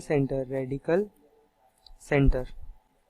एंड जो एल्टीट्यूड होते हैं ये भी कॉन्करेंट होते हैं एंड ये होता है इनका जो कॉन्करेंट पॉइंट होता है वो होता है ortho centre, ORTHO ortho centre. तो अगर हमने ये प्रूव कर दिया कि रेडिकल एक्सिस एल्टीट्यूड होते हैं, तो हमने ये प्रूव कर दिया है कि रेडिकल सेंटर ऑर्थो सेंटर होता है। तो ये हेंस प्रूव्ड। अब एक एक रेडिकल एक्सिस के लिए निकाल के देख सकते हैं। हमने तो अभी क्या किया, अगर ये ट्राइंगल ABC है ABC, तो हमने ये सर्कल B लिया जो AC पे बन रहा था एंड सर्कल C लिया जो AB पे बन रहा था। इससे हमने ये देख लिया कि ये A से पास हो रहा है, हमने उसकी स्लोप निकाली तो BC के परपेंडिकुलर थी, तो हमने ये प्रूव कर दिया कि ये एक एल्टीट्यूड है। सिमिलरली हम अगर बाकी केसेस करेंगे तो हम ये प्रूव कर पाएंगे कि सारे रेडिकल एक्सिस एल्टीट्यूड से, तो रेडिकल सेंटर ऑर्थो सेंटर हो जाएगा। अब नेक्स्ट वीडियो में हम ये प्रूव करेंगे अगर हमारे पास 3 सर्कल है तो हम तीनों की radical axis pair by pair बना सकते हैं। तो जो रेडिकल सेंटर मिलेगा उस सेंटर से अगर हम सर्कल बनाएंगे तो तीनों सर्कल को ऑर्थोगोनली कट करेगा। तो इस वीडियो में हमें प्रूव करना है the radical centre of 3 given circles will be a centre to the 4th circle which cuts all the 3 circles orthogonally. तो हमें ये प्रूव करना है कि हमारे जो 3 सर्कल्स, हमारे पास 3 सर्कल्स गिवन है, S1 = 0, S2 = 0 एंड S3 = 0। इनका जो रेडिकल सेंटर होगा वो एक चौथे सर्कल का सेंटर होगा जो बाकी तीनों को ऑर्थोगोनली कट करेगा। तो हमें पता है कि अगर 2 सर्कल्स है एंड इसको एक 3rd सर्कल ऑर्थोगोनली कट कर रहा है, तो third circle cuts both orthogonally, ORTHOGONALLY। तो अगर थर्ड सर्कल इन दोनों सर्कल को ऑर्थोगोनली कट कर रहा है, दोनों सर्कल को, तो हम ये बोल सकते हैं कि रेडिकल एक्सिस ऑफ 1 and 2, जो पहले दोनों सर्कल थे, उनकी जो रेडिकल एक्सिस है will pass through the centre of third circle. ये हमने पहले प्रूव कर लिया है कि अगर 2 सर्कल है एंड थर्ड सर्कल दोनों को ऑर्थोगोनली कट करता है तो रेडिकल एक्सिस थर्ड सर्कल के सेंटर से पास करेगी। इसको हम वापस एक बार देख सकते हैं कैसे होता है ये। तो अगर हमारे पास 2 सर्कल है, x² + y² + 2g1x + 2f1y + c1 = 0, x² + y² + 2g2x plus f2y plus c2 is equal to 0. And third circle similarly g3 f3 c3 है, तो हम उसको लिख सकते हैं, कंडीशंस हम लिख सकते हैं c1 plus c3 is equal to 2 g1 g3 plus 2 f1 f3 and c2 plus c3 is equal to 2 g2 g3 plus 2 f2 f3. ये अभी हम अलग से डेराइव कर रहे हैं, ये हमारे मेन क्वेश्चन से अलग है. तो अब हमारे पास थर्ड सर्कल है. थर्ड सर्कल क्या है? g3 f3 c3 एंड वो फर्स्ट एंड सेकंड को परपेंडिकुलर को ऑर्थोगोनल है. तो ये दोनों कंडीशन सेटिस्फाई करेंगे. तो अब हम रेडिकल एक्सिस लिख लेते हैं. रेडिकल एक्सिस अगर मैं लिखूँ रेडिकल एक्सिस 1 2, तो ये हो जाएगी 2 times of g1 minus g2 time x plus 2 times of f1 minus f2 times of y plus c1 minus c2. ये हमारी रेडिकल एक्सिस आ जाएगी. अब हमें ये प्रूव करना है कि ये रेडिकल एक्सिस थर्ड सर्कल के सेंटर से पास होगी. तो थर्ड सर्कल का सेंटर इसमें सब्स्टिट्यूट कर देते हैं, तो हो जाएगा माइनस 2 टाइम्स ऑफ, क्योंकि minus G three comma minus f3 centre होगा, तो इसको सब्स्टिट्यूट कर दिया. तो इसको सब्स्टिट्यूट करेंगे तो क्या आ जाएगा? Minus g3 times of g1 minus g2 minus 2 times of f1 minus f2 times of f3 plus c1 minus c2 is equal to 0. अब आप देख सकते हैं, अगर इस इक्वेशन को मैं ओपन करूं, इस इक्वेशन को ओपन करूंगा तो मेरे पास क्या आ जाएगा? एक्चुअली इज इक्वल टू 0 हमें नहीं लिखना चाहिए, हमने अभी सेंटर को सब्स्टिट्यूट किया है. अब हम देखेंगे कि ये 0 आता है या नहीं. तो अब हम, या फिर अगर हम इज इक्वल टू 0 लिखते हैं तो हमें 0 इज इक्वल टू 0 प्रूव करना पड़ेगा. तो अगर इस इक्वेशन को मैं एक्सपेंड करूंगा तो मेरे पास आ जाएगा 2 टाइम्स ऑफ माइनस g3 है तो पॉजिटिव हो जाएगा, तो g2 g3 minus 2 times of g1 g3 plus 2 times of, ये ब्रैकेट में डाल दिया मैंने, plus 2 times of f2 f3 लिखता हूँ मैं पहले, f2 f3 minus 2 times of f1 f3, ये हो गया, प्लस c1 माइनस c3. ये हो गई हमारी रेडिकल एक्सिस की इक्वेशन, जिसमें हमने point minus g3 minus f3 substitute कर दिया है. तो अगर आप ये दोनों इक्वेशन को कंसिडर करो, अगर ये इक्वेशन 2 है एंड ये इक्वेशन 1 है, तो नीचे वाली इक्वेशन से ऊपर वाली इक्वेशन सब्ट्रैक्ट करोगे तो ये टर्म आपका बन जाएगा एंड ये टर्म बन जाएगा आपका. फिर बन जाएगा 2g2 g3 minus 2 g1 g3 and 2 f2 f3 minus 2 f1 f3. तो इसकी वैल्यू आ जाएगी. अब एलएचएस इसमें देखो c3 कैंसिल हो जाएगा, तो ये आ जाएगा c2 माइनस c1. तो ये हो जाएगा c2 माइनस c1. यहाँ हमने हल्की सी मिस्टेक की है, यहाँ पे हमने कॉपी करने में मिस्टेक की है. यहाँ पे c2 था, मैं हाईलाइट कर देता हूँ उसको, ब्लू से हाईलाइट कर देता हूँ. यहाँ पे c1 माइनस c2 था, हमने यहाँ गलत लिख दिया है, इसको ठीक कर देते हैं. तो यहाँ पे आ जाएगा c2, तो ये हमारा c2 लिख देते हैं इसमें, यहाँ पे c2. अब इसको सब्स्टिट्यूट करते हैं, तो यहाँ पे हमारे पास क्या आने वाला था? नीचे वाली इक्वेशन माइनस ऊपर वाली इक्वेशन, c2 माइनस c1 आ रहा था. तो c2 minus c1 plus c1 minus c2 is equal to 0. तो ये पॉइंट सेटिस्फाई कर रहा है. तो हमने क्या प्रूव कर दिया? अगर दो सर्कल्स है हमारे पास, इन थर्ड सर्कल अगर दोनों को ऑर्थोगोनली कट कर रहा है, तो पहले दोनों सर्कल की जो रेडिकल एक्सिस होगी वो थर्ड सर्कल के सेंटर से पास होगी. अब हम 3 सर्कल कंसिडर करते हैं. तो 3 सर्कल है हमारे पास, s1 is equal to 0, s2 is equal to 0 and s3 is equal to 0. And हमने एक फोर्थ सर्कल ड्रॉ किया है जो तीनों को ऑर्थोगोनल है. अब कोई एक सर्कल तो होगा जो तीनों को ऑर्थोगोनल होगा. एंड हम ये 3 सर्कल्स है हमारे पास, एंड हमारे सर्कल की इक्वेशन में 3 ही वेरिएबल होते हैं. तो अगर 3 इंफॉर्मेशन हमने दे दी तो यूनिक सर्कल डिफाइन कर सकते हैं हम. तो हमारी पहली इंफॉर्मेशन है कि वो s1 को ऑर्थोगोनली कट कर रहा है, सेकंड इंफॉर्मेशन है s2 को ऑर्थोगोनली कट कर रहा है, एंड थर्ड इंफॉर्मेशन है s3 को ऑर्थोगोनली कट कर रहा है. तो ये हमारे पास सर्कल आ गए. अब इसका हमें सेंटर एंड रेडियस देखना है. तो अब हम देख सकते हैं कि s1 एंड s2 को एक साथ कंसिडर करें तो ये हमारे पास 2 सर्कल आ गए. s1 एंड s2 को हम साथ में कंसिडर करें तो ये 2 सर्कल है हमारे पास. ये इनकी रेडिकल एक्सिस हो गई. ये इनकी रेडिकल एक्सिस हम बोल सकते हैं कि ये जो ऑर्थोगोनल सर्कल है, ये जो फोर्थ सर्कल है हमारा, इसको मैं डिनोट करूँगा S4 इज इक्वल टू 0 से। तो S4 अगर S1 एंड S3 को ऑर्थोगोनल है तो रेडिकल एक्सिस जो P13 है वो इसके सेंटर से पास होगी। सिमिलरली अगर मैं S2 एंड S3 को कंसिडर करूँ, S2 एंड S3 को कंसिडर करूँ, तो इनकी जो रेडिकल एक्सिस होगी, इनकी रेडिकल एक्सिस P23, ये भी इस ऑर्थोगोनल सर्कल के सेंटर से पास होगा। एंड देन अगर मैं S1 एंड S2 को कंसिडर करूँ तो इनकी जो रेडिकल एक्सिस होगी P12, ये भी इस थर्ड और fourth orthogonal circle S4 is equal to 0 के सेंटर से पास होगा। तो इससे हम प्रूव कर देंगे the radical centre of 3 given circle will be centre. अब ये तीनों रेडिकल एक्सिस का इंटरसेक्शन पॉइंट है, तो ये रेडिकल सेंटर हो जाएगा। एंड ये फोर्थ सर्कल का सेंटर तो था ही, तो will be a centre of the fourth circle which cuts all the 3 circle orthogonally. तो ये हमने प्रूव कर दिया। एंड एज अ बोनस इसका जो रेडियस होता है, रेडियस हो जाएगा किसी भी एक सर्कल पे टेंजेंट की लेंथ।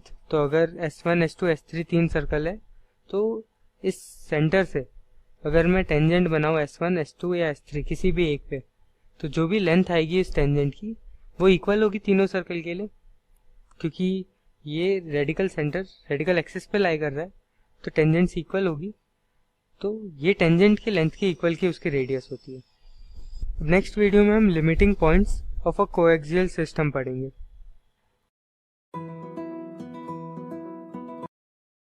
क्लास 6 से 12 से लेके नीट, IIT, JEE मेंस और एडवांस के लेवल तक 10 मिलियन से ज्यादा स्टूडेंट्स का भरोसा। आज ही डाउनलोड करें डाउटनेट ऐप या व्हाट्सएप कीजिए अपने डाउट्स 8400 400 400 पर।